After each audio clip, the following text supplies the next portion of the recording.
समुद्री तूफान के असरात बलोचिस्तान के साहिली इलाका जात की जानिब बढ़ते जा रहे हैं। हब और गवादर समेत गिरदोनवाह में तेज हवाएं चलने से हद निगाह सिफर रह गई है, जबकि तूफान से बचने के लिए लोगों की आज से नकल मकानी शुरू की जाएगी। हम बात करते हैं डॉन न्यूज़ के रिपोर्टर इस्माइल सासूली से। इस्माइल, आप हमें ये बताइएगा कि हब और गवादर समेत बलोचिस्तान के साहिली इलाकों पर क्या सूरत हाल आप देख रहे हैं और लोगों की महफूज मकामात पर मुंतकिली के लिए इंतजामिया ने क्या इक़दाम किए हैं?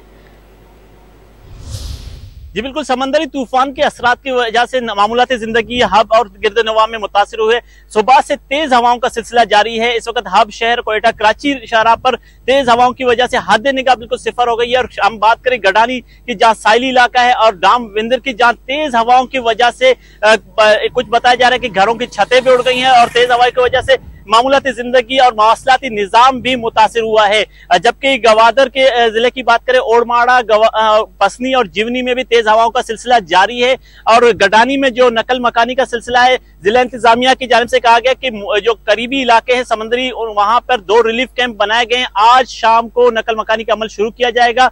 लोगों को आगाही मुहिम दिया गया है। जबकि इसी तरह डाम में भी इम्कान जाहिर किया जा रहा है कि आज शाम तक लोगों को नकल मकानी कराया जाएगा।